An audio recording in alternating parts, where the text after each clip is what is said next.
மதச்சார்பின்மை காக்கப்பட வேண்டும், கொள்கை என்று வந்து விட்டால் நாம் வந்து குனிஞ்சு தான் நான் போக வேண்டும். அதனால் வேறு வழி இல்லைங்க. அவ்வளோதான், வேற என்ன. விஜய்க்கு அட்வைஸ்லாம் பண்ணாரே சார், பாஜக நம்பி போயிட்டேன்னா உன்னை வந்து காப்பாற்றவே பயம் முடியாது. பிளாஸ்ட் ஆயிடுச்சுன்னா போயிட்டா முடிஞ்சிருமே.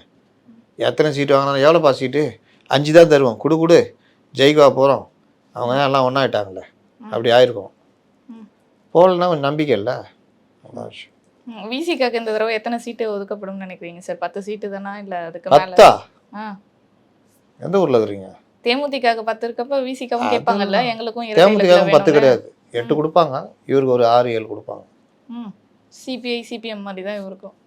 சிபிஐ சிபிஎம்லாம் 5 தானே. அதோட 1 எக்ஸ்ட்ரா கொடுத்தா 6 அந்த மாதிரி கொடுப்பாங்க. இதுதான் இப்போதைய கள நிலவரமா சார்? இந்த கூட்டணின்றது இப்படிதான் இருக்குமா இல்லை மாற வாய்ப்பு இருக்கா வரும் காலங்களில்? மானவ ரோசம் இருந்துச்சுன்னா மக்கள் நல கூட்டணியாக வெளியே வந்து இந்த கதை பேர் திறக்காத.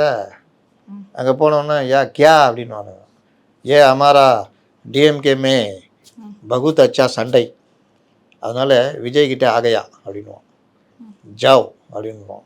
அப்புறம் என்னப்பா அங்கே இருந்து இங்கே நடுத்தல் நிற்க வச்சுட்டாங்கன்ற மாதிரி ஆகிடும்.